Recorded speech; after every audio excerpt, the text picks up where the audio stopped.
Enquanto Daniel batia no pai de Suzane, Manfred, Christian matou Marísia, a mãe, com golpes de uma barra de metal. Depois de 3 anos foragido, o ex-médico Roger Abdelmaci foi preso nesta tarde em Assunção, no Paraguai.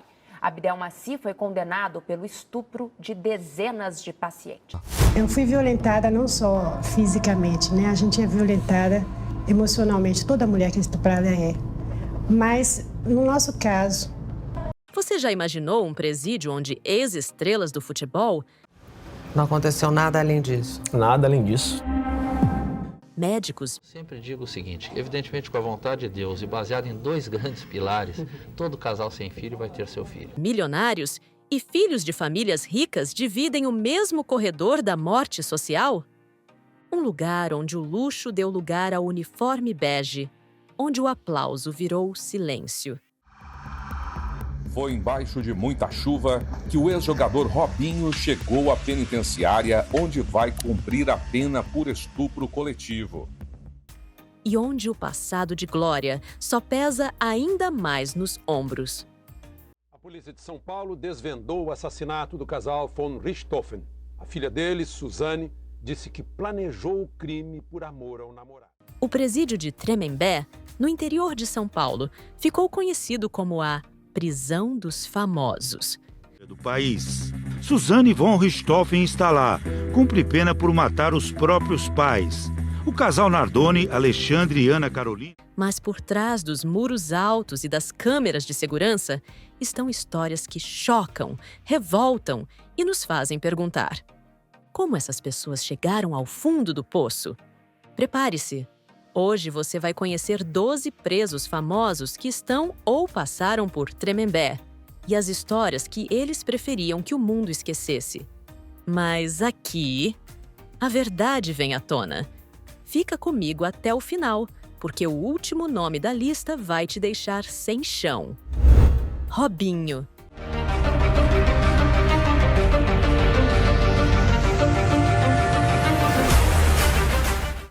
Ele foi ídolo no Santos, jogou ao lado de craques como Kaká, Ronaldo e Ronaldinho, vestiu a camisa da seleção brasileira com orgulho e chegou a ser chamado de Novo Pelé. Mas a queda de Robinho foi tão grande quanto sua ascensão meteórica. Tudo começou em 2013, quando o jogador estava na Itália, defendendo o Milan. Foi lá que ele e outros amigos foram acusados de violência sexual contra uma jovem albanesa de 23 anos. A justiça italiana confirmou a pena pelo estupro de uma jovem albanesa há 9 anos numa boate em Milão. Boa tarde, Ana Paula Gomes. Dentro de uma boate em Milão, Robinho negou desde o início. Não aconteceu nada além disso. Nada além disso. Mas as investigações seguiram por anos. Boa tarde. A justiça italiana confirmou a sentença de 9 anos de prisão para o jogador Robinho. Robinho, de 37 anos, que está no Brasil, mas não pode ser preso porque não tem acordo de extradição. Em 2022, após um longo processo, a justiça italiana o condenou em última instância a 9 anos de prisão. Robinho foi condenado em última instância a 9 anos de prisão. A sentença italiana determinou 9 anos de prisão, mas como a pena será cumprida aqui, ela segue as leis do país. Como o Brasil não extradita seus cidadãos, ele ficou por um tempo em liberdade aqui. Mas a pressão internacional, somada à repercussão na mídia e à cobrança de movimentos sociais, fez o cenário mudar. Em março de 2024, Robinho se entregou à justiça brasileira e foi transferido para o presídio de Tremembé para cumprir sua pena. Foi embaixo de muita chuva que o ex-jogador Robinho chegou à penitenciária, onde vai cumprir a pena por estupro coletivo. Ele passou a viver em uma cela de 8 metros quadrados, sem regalias, sem chuteiras e longe de qualquer torcida. De astro internacional a condenado por um crime brutal. O que levou Robinho a esse abismo? E será que sua trajetória serve de alerta ou de vergonha para o futebol brasileiro? O Robinho, ele saiu do Brasil para ser o melhor do mundo no Real Madrid. Jogou em times importantes, jogou na Inglaterra, jogou na Turquia. A prisão do Robinho significa o fim do privilégio. Suzanne von Richthofen, a herdeira que chocou o Brasil. Ela era jovem, rica, estudante de direito, filha de um engenheiro e de uma psiquiatra renomada. Cresceu em uma mansão, cercada de conforto, em uma das regiões mais nobres de São Paulo. Mas, na madrugada do dia 31 de outubro de 2002, Suzanne von Richthofen deixou o Brasil inteiro em choque e escreveu seu nome como protagonista de um dos crimes mais frios da nossa história. Ao lado do namorado Daniel Cravinhos e do cunhado dele, Christian, ela planejou e executou o assassinato brutal dos próprios pais enquanto dormiam. Enquanto Daniel batia no pai de Suzanne, Manfred, Christian matou Marísia, a mãe, com golpes de uma barra de metal. Com requintes de crueldade, o casal foi morto a pauladas dentro de casa, enquanto Suzanne fingia dormir em um motel com o namorado para montar um álibi. A frieza com que ela conduziu tudo abalou o país.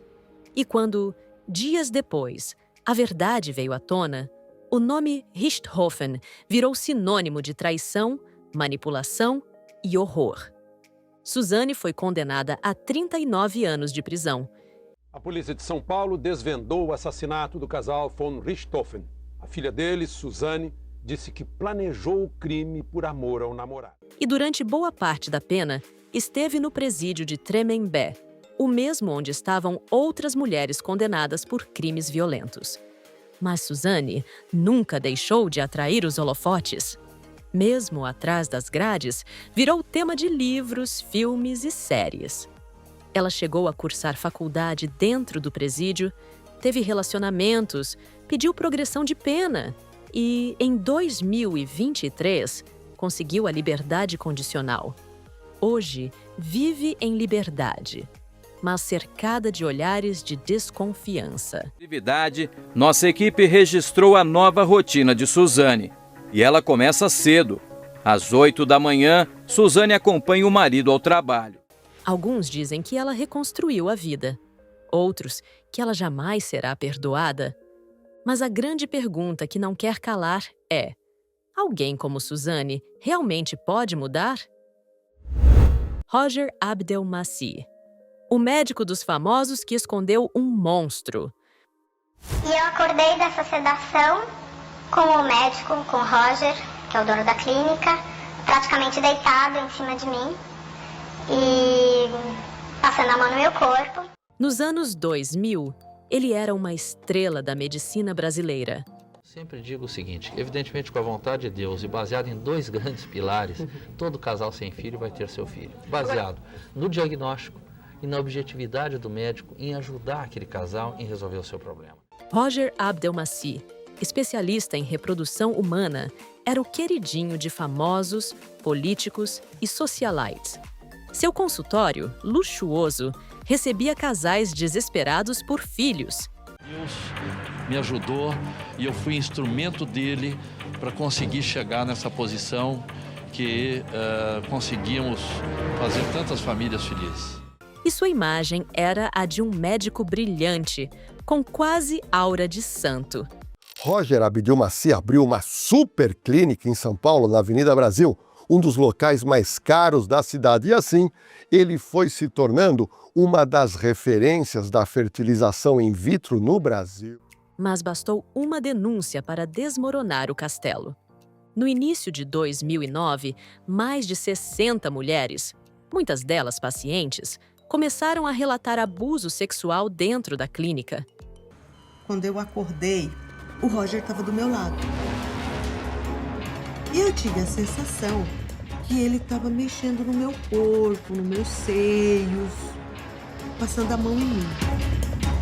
Nós fomos atendidos por ele, numa sala muito bonita, numa sala que você já te envolve quando você chega ali, porque tem uma parede inteira de fotos de neném, ele segurando os neném, celebridades com seus neném, cada um mais lindo que o outro.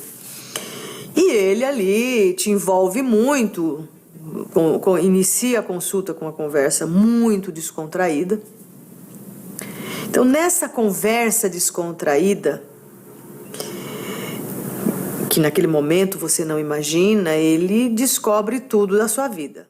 O que antes era um lugar de esperança, revelou-se o cenário de um pesadelo. Ele caminhou comigo, assim, abraçado comigo, caminhou comigo, me tirando da visão da porta, me encostou na parede de forma forte e tentou me beijar na boca. Eu fui violentada não só fisicamente, né? A gente é violentada emocionalmente, toda mulher que é estuprada é. Mas, no nosso caso, a gente foi violentada também nos nossos sonhos. Os depoimentos eram chocantes, anestesiadas, vulneráveis. Algumas nem lembravam o que havia acontecido até que exames ou fragmentos de memória voltassem à tona. Pode sair daqui sentindo o cheiro do seu bebê. Eu senti o cheiro do bebê. Roger negou tudo, mas o número de vítimas cresceu e os detalhes batiam. Em 2010, foi condenado a 278 anos de prisão por abuso sexual e estupro de mais de 37 mulheres. O médico era especialista em reprodução assistida e foi condenado a 278 anos de prisão pela acusação de 52 estupros. Mas antes de cumprir a pena, ele fugiu. Depois de 3 anos foragido, o ex-médico Roger Abdelmaci foi preso nesta tarde em Assunção, no Paraguai. Abdelmaci foi condenado pelo estupro de dezenas de pacientes. Foi encontrado só em 2014, escondido no Paraguai, com documentos falsos. Após a extradição, foi levado para onde? Para o presídio de Tremembé. Lá, o médico passou a enfrentar outra realidade, de celebridade da alta sociedade, a detento desprezado, doente em cela isolada. O ex-médico passou mal, fez exame de corpo de delito e depois voltou para a penitenciária 2 em Tremembé, onde cumpria a pena em regime fechado, antes de receber o direito da prisão domiciliar. Com problemas cardíacos e já em idade avançada, Roger teve diversas internações. Segundo os médicos, ele tem insuficiência no coração, também tem pressão alta, mas o que agravou o quadro clínico de Roger Abdelmaci foi uma inflamação nos pulmões. Até que, em 3 de maio de 2023, morreu aos 79 anos, dentro do sistema prisional de pneumonia. O homem que jurava salvar vidas roubou a dignidade de dezenas de mulheres e teve um fim solitário, longe de tudo que um dia construiu. Sempre digo o seguinte, evidentemente com a vontade de Deus e baseado em 2 grandes pilares, todo casal sem filho vai ter seu filho. Baseado no diagnóstico e na objetividade do médico em ajudar aquele casal em resolver o seu problema. O cerco que parou o Brasil era para ser só mais uma tarde comum. Mas em 15 de outubro de 2008, o Brasil parou para assistir em choque a um drama transmitido ao vivo, direto de um apartamento em Santo André, São Paulo. A polícia finalmente decidiu invadir o apartamento. E aí, o Lindenberg atirou. 2 tiros na Eloá, um na cabeça, outro na virilha. Lindenberg Alves, de 22 anos, invadiu o local armado. O motivo? Ciúmes, obsessão, negação do fim. A jovem Eloá Cristina Pimentel, sua ex-namorada de apenas 15 anos, estava com amigos estudando para uma prova. Ele não aceitava o término e decidiu que, se não fosse com ele, não seria com mais ninguém. O que se seguiu foi um dos sequestros mais longos e mal conduzidos da história policial brasileira. 100 horas de tensão, equívocos da polícia, conversas gravadas, tentativas de negociação desastrosas e, no final, o inevitável, uma tragédia ao vivo. 2 tiros na Eloá, um na cabeça, outro na virilha. A menina foi levada para o hospital em estado gravíssimo. Enquanto isso... Eloá foi baleada e não resistiu. A amiga dela, Nayara, também foi atingida, mas sobreviveu. O país, no entanto, nunca mais foi o mesmo. O julgamento veio anos depois. Em 2012, Lindenberg foi condenado a 98 anos e 10 meses de prisão por homicídio, tentativa de homicídio, cárcere privado e outros crimes. Hoje, ele cumpre pena no presídio de Tremembé, o mesmo onde estão alguns dos criminosos mais odiados do país. Ali é apenas mais um número. Mas para o Brasil, ele será sempre lembrado como o rosto da obsessão que se tornou tragédia. Gil Rugai, o assassino com rosto de bom moço. No começo, parecia apenas mais um desentendimento familiar. Mas o que se desenrolou foi uma trama digna de filme policial, com traição, ódio e um plano macabro. Gil Rugai era um jovem empresário e ex-seminarista. Filho de Luiz Carlos Rugai, dono de uma bem-sucedida agência de publicidade, ele tinha tudo para seguir um caminho tranquilo. Até ser expulso da empresa pelo próprio pai, acusado de desviar dinheiro da firma. Descobriram, entre outras evidências, que Gil Rugai desviava dinheiro da empresa do pai. Era ele quem cuidava da contabilidade. Menos de uma semana depois da demissão, na noite de 28 de março de 2004, o casal Luiz Carlos e Alessandra Troitino, madrasta de Gil, foi encontrado morto a tiros dentro de casa. Foram vários disparos, todos fatais. A primeira reação da mídia foi de choque. Como um rapaz com cara de bom moço, que já sonhou em ser padre, poderia cometer um crime tão brutal? Mas a polícia foi juntando as peças. Câmeras de segurança mostraram Gil entrando e saindo da casa naquele mesmo dia. Pegadas compatíveis com seus tênis foram encontradas no local.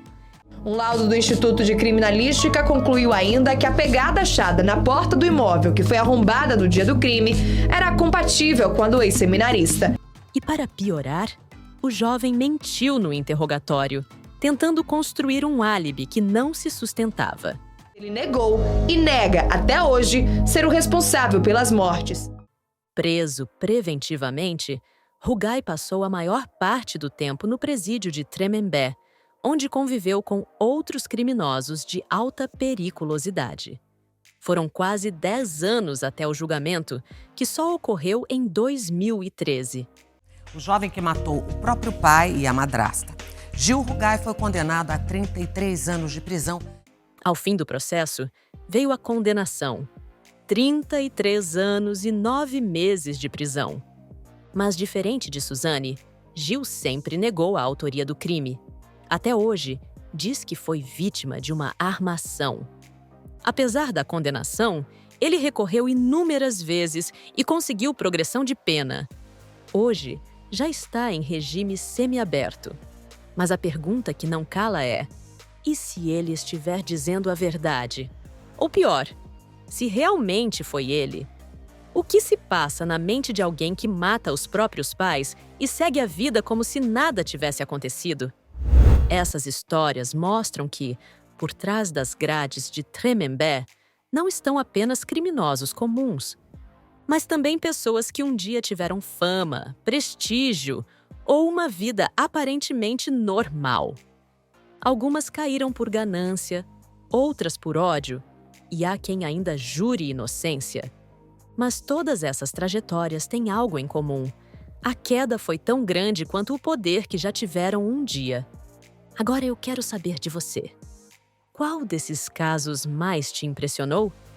Você acredita que todos eles realmente são culpados? Ou algum desses nomes pode ser vítima de erro ou injustiça? Deixe sua opinião aqui nos comentários. E se quiser mais vídeos como esse, com histórias reais que parecem saídas de filme, já se inscreve no canal e ativa o sininho. Nos vemos no próximo vídeo. Até lá!